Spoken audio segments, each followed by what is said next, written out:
reconhecidas judicialmente e que já estão transitados em julgadas essas decisões. Ou seja, um cidadão, um ente federado, uma entidade, alguém que se sentiu lesado pelo Estado, entra com uma ação judicial fazendo a cobrança do Estado por aquela lesão, por aquela falta de pagamento, de apoio, de, enfim, qualquer situação que enseje um pagamento, uma remuneração pecuniária do Estado para fazer justiça. Aí, essa decisão, ela vai para os débitos da União. Ou seja, a União coloca todos os anos no seu orçamento quais são esses débitos reconhecidos judicialmente para pagar aquelas pessoas, instituições ou entes federados. Bom, no caso, o valor mínimo da dívida para a expedição de um precatório é de 60 salários mínimos. Dívidas abaixo de 60 salários mínimos são pagas por meio do que se fala requisição de pequeno valor. As solicitações recebidas no tribunal até 1º de julho de cada ano é que serão incluídas na proposta orçamentária do exercício seguinte e o depósito judicial da quantia devida realizada até o final daquele ano. Bom, é isso. O que quer fazer o governo agora? O montante de precatórios dessas dívidas do Estado para 22, a ser pago em 22, é de 89 bilhões de reais. 54 bilhões é o montante que o governo incluiu no orçamento. O restante é o que o governo quer dar calote. Aí mandou uma mudança na Constituição para dar calote. Ou seja, aqueles precatórios que forem acima de 66 milhões de reais não serão incluídos no orçamento de 22, vão para os orçamentos posteriores, vão ter pagos 15% do seu valor e o restante vai ser dividido em 10 parcelas. Isso tudo para que o governo tenha o chamado espaço fiscal, porque com o teto, né, o teto dos gastos que esse governo, a base desse governo, e Bolsonaro e todos os seus apoiaram na época do governo Temer, ele não pode gastar o que quer do jeito que quer. Mentira também, mentira, porque esse teto dos gastos já está desmoralizado. Ele foi colocado para ter uma tampa nas despesas em relação à área social, mas em relação a outras despesas, tudo é excepcionalizado. Então, o que acontece com o teto de gastos hoje? Ele já foi excepcionalizado pelo chamado orçamento de guerra, que foi uma grande expansão monetária que o governo fez para enfrentar a crise do Covid, mas não enfrentou, distribuiu dinheiro para sua base política, para prefeituras, para deputados, tanto que a base política do governo, chamado Centrão, elegeu um monte de prefeito na eleição de 2020, combater a crise do Covid, que é bom, nada, comprar vacina, que era necessário, nada, enfrentar o desemprego, que era também necessário, nada, dar uma renda emergencial maior, que também era necessário, nada, expandiu, sim, a base monetária para expandir a base política, sua, do Centrão. Depois, foi desmoralizado por créditos extraordinários que vieram para essa casa, para fazer gastos para além do teto, por fora do teto.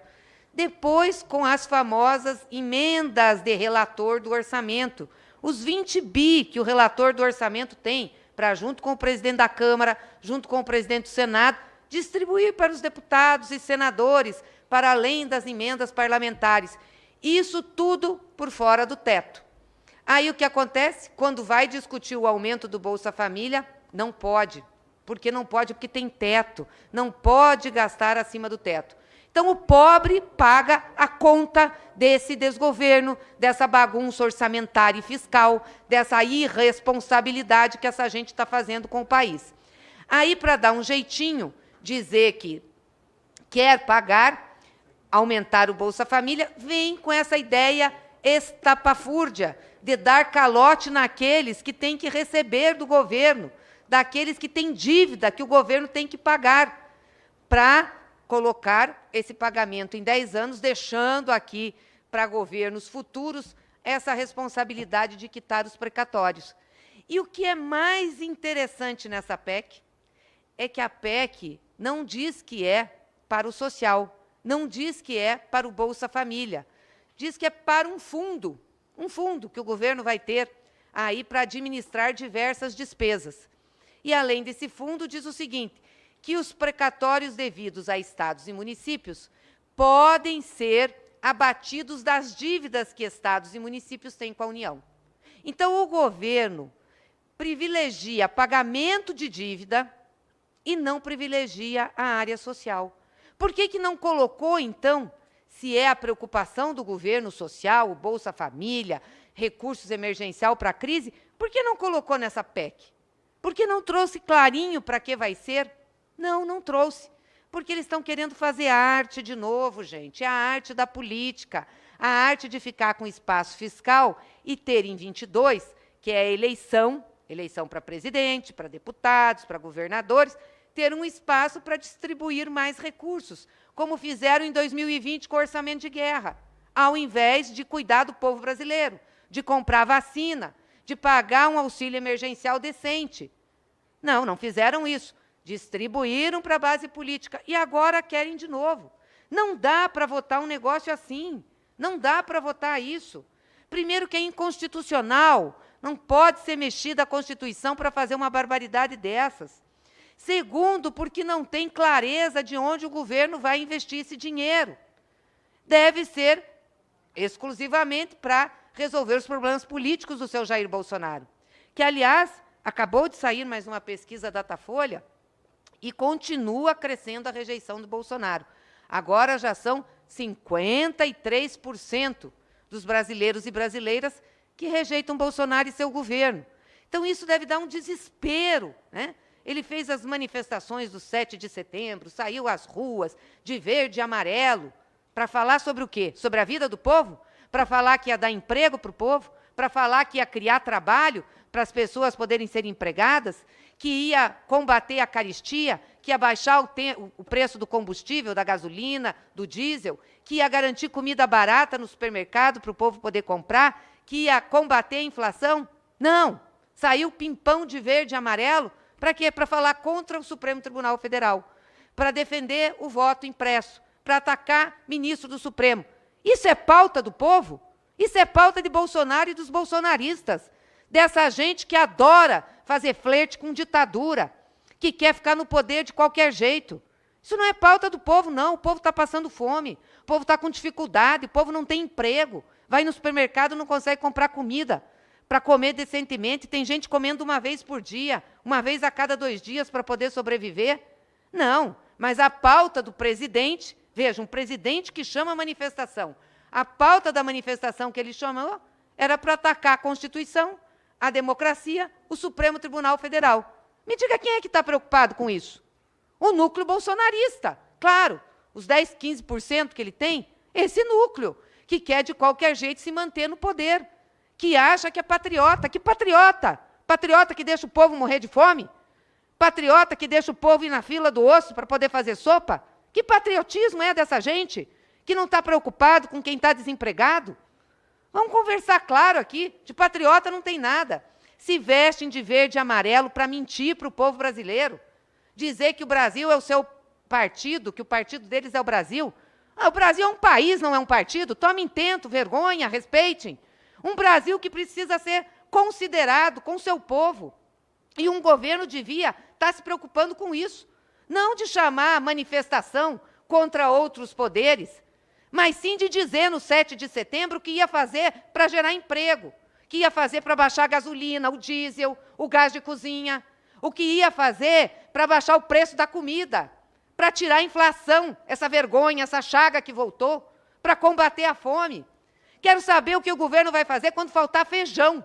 Não é só pelo preço, não. Sabe por quê? Porque a maioria dos agricultores está plantando soja, pelo preço da soja, para vender para a China.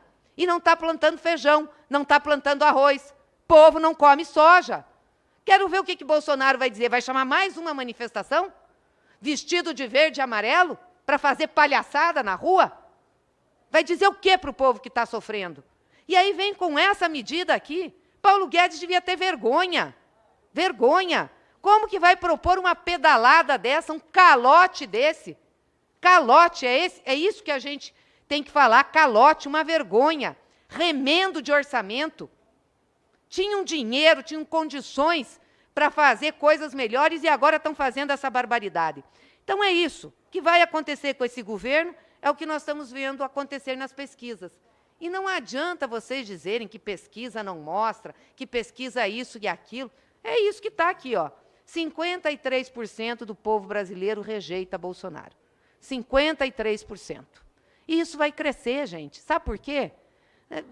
Não é nem até pelas besteiras que Bolsonaro fala, porque ele fala muita besteira. Não é, é por causa da vida do povo. Que povo que apoia um governo que deixa a caristia chegar onde chegou? Que permite a volta da inflação? Que deixa voltar a fome? Que povo apoia um governo que não tem uma política de geração de emprego?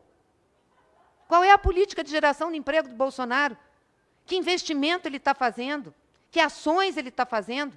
Não, a política de emprego do Bolsonaro não é de emprego, é de retirar direito dos trabalhadores, para aumentar o lucro das empresas. É isso que ele quer. Do sistema financeiro ou não. Aí tá bom. O andar de cima. É isso que ele quer. É um presidente voltado para os ricos. É um presidente voltado para aqueles que querem ganhar dinheiro fácil. É um presidente que acena para o mercado, faz essas esculhambações todas aqui, quando o mercado bate o pé, recua, e ele quer fazer medidas para deixar o andar de cima ganhando mais. E desmoraliza o país. Não dá para aceitar votar uma emenda constitucional como essa. Isso daqui é um tapa na cara do Congresso brasileiro, é rasgar a nossa Constituição, é dizer que esse governo não tem nenhuma responsabilidade com contas públicas. E eu não estou falando de cortar despesa, não, porque no momento como nós estamos vivendo hoje, não é com corte de despesa que nós vamos resolver o problema do Brasil, nem o problema da fome. Nós temos que gastar mais. Eu sou a favor da expansão monetária, de uma visão desenvolvimentista de Estado e não da visão liberal. Agora, os liberais querem manter o teto, que é desmoralizado, fazer de conta que existe um teto e dar um jeitinho, dar um calote, dar uma pedalada nas dívidas que tem para os outros pagarem. Governo de mentira. Aliás, essa é a característica básica de Bolsonaro e dos bolsonaristas. É o caminho da mentira e do ódio. Ele mente o tempo inteiro, o governo dele está mentindo, o pessoal que segue ele mente o tempo inteiro. É assim que eles fazem política. Aliás, não fazem política. O caminho deles é do ódio e da mentira. E nós temos que resgatar a política como instrumento da democracia, como instrumento e construção de uma política para o presente e para o futuro desse país. Não é desse jeito que se governa o Brasil. Cada vez mais nós vamos acumular problemas, ter tristezas e nosso povo vai pagar a conta. Por isso, não dá para continuar com Bolsonaro. Nós não temos como ter esse governo. Nós precisamos logo do impeachment. Essa casa e essa CCJ deviam estar discutindo aqui, primeiro, processo de impeachment, um dos mais de 120 processos que já deram entrada para tirar esse genocida da presidência da República. Fora Bolsonaro.